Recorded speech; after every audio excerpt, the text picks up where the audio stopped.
This is a new video. All right, here it is. Drum roll, please.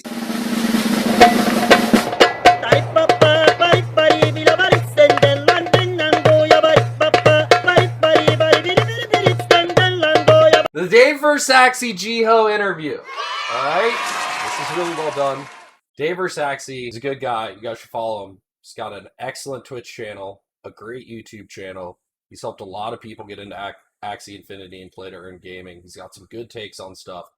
We've battled it out on the Twitterverse. We don't always align on everything, but we're both definitely respectful of each other and our thoughts. And I think he's a good dude to kind of have in your Rolodex of people you listen to. All right. And he did a great interview here with Jiho.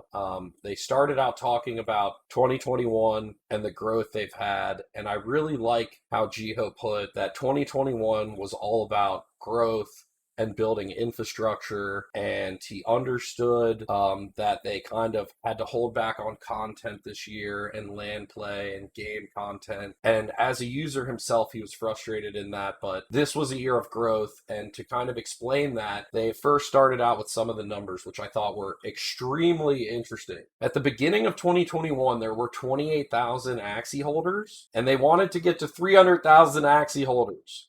Well, they've reached 3 million Axie holder. All right. So explosive exponential growth for Axie Infinity.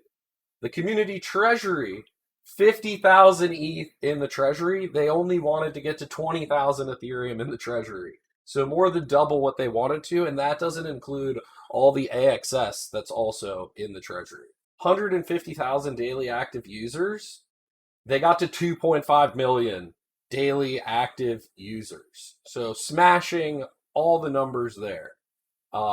Again, like I said, all 2021 releases were around infrastructure, not much on content, but they released Ronin Network, Katana, AXS staking. So a lot of the infrastructure around getting off of the Ethereum blockchain directly in early January to a couple months ago releasing AXS staking and Katana that just came out a month ago. And all of that infrastructure is going to allow them to be able to smoothly build in the content and the growth of the game that's necessary to go forward. And I think it was a smart way to do it. Do the infrastructure first, and then now we're working on LAN play and gameplay.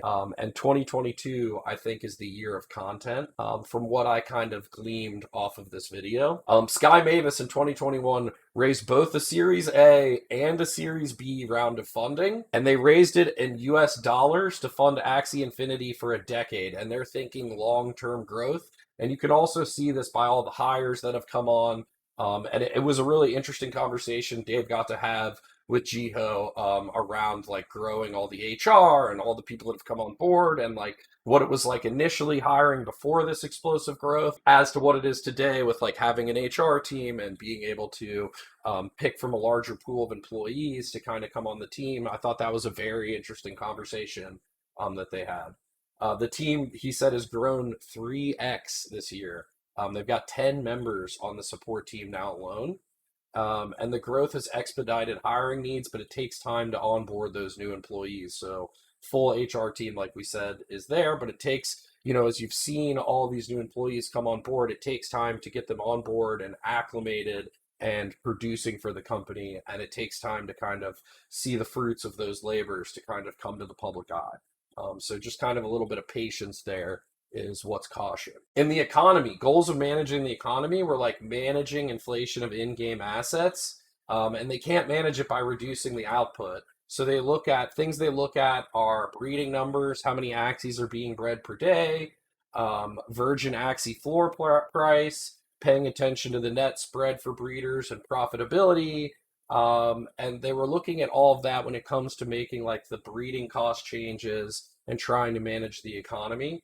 I would have loved to have heard more on that, what their thoughts were on the economy and the growth, and like if it's something that they're looking to kind of keep pushing forward or hold back until there's LAN play or V2 drops or anything like that. And like kind of was it a struggle with all the growth they had this year? I would like to see a couple more questions like that, but I think it was really, really well done overall. They also dropped Katana, and the liquidity is huge for gaming economy. So having that liquidity for SLP, AXS, USDC, providing a liquidity, being able to farm run.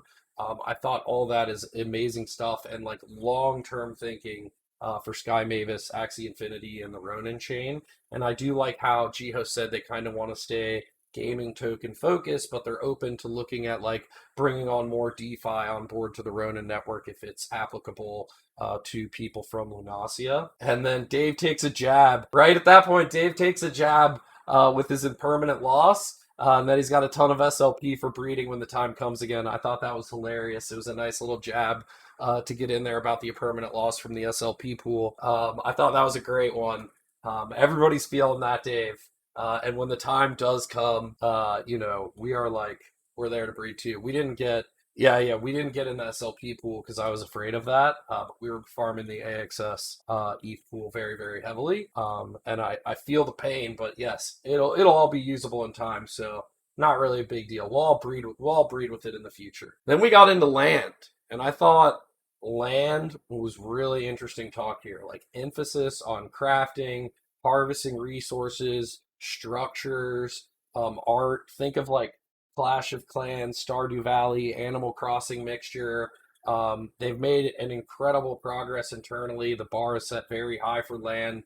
It sounds like they may have like scrapped some things and started over with better ideas, expanding the size of land, maybe so that more structures can fit on them, more people. It seems like they're really taking the time to think that through. And I thought that was a really good talk between Dave and Jiho on land play and what's to come. It makes me extremely excited and even more bullish on land in the game. And SDKs, they talk thoughtfully. Dave pressed on SDKs a little bit, which I thought was very interesting.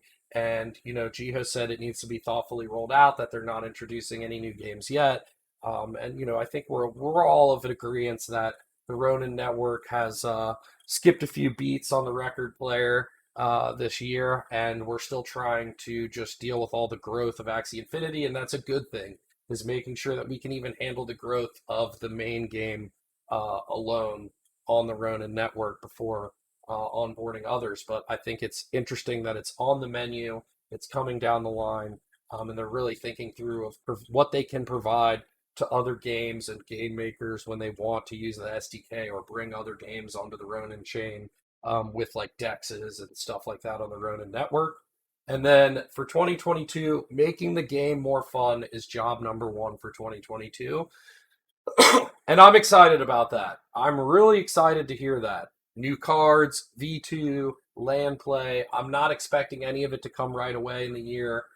Maybe I'm expecting V2, you know, first or second quarter, maybe land play like end of second quarter, even late into next year. I would say like third or fourth quarter of next year, land play. It might have gotten pushed back a year, but we know that they've hired a lot of people to do it. And I'm okay with that. I want it to come out right. There's a lot of competition coming in the market, and I think these guys have raised a lot of good capital. They're good people. We all met in New York. You know, not only Jiho, but we got to meet Dave at his live event and meetup, and it was a really good time to meet everybody, shake hands, have a drink with everybody. And I think that a lot of people in the space are going to go very far, and they are on the bleeding edge, like they spoke about in this video, of technology, and they're the ones that have to work through all the hard questions. And we're standing on the shoulders of giants here. I think there's a lot of great games coming up that got to stand on the shoulders of these Axie Infinity giants and build and iterate on top of some of the problems that they've run into. And now we'll have more people kind of on the bleeding edge to help each other. And I think that's a good thing in the long run. And I also am long-term extremely bullish on Axie Infinity, all the funds they've raised, all the team they've brought on, and the community they've built there. I don't think it's going anywhere, and we're in it for the long haul. Axie Infinity made some amazing changes to their marketplace. How you can filter now, you can filter by parts, purity of genes better, genetic purity specifically, breed count specifically, stats and other. I think the updating of this marketplace drop is also another huge reason you can show that they're shipping. That's that video. If you like, subscribe, comment down below. Please hit the sub button. We need to get to 1,000 subs on YouTube. Help us. HQ. Tell me, HQ, how was it? Love it. Lurb it.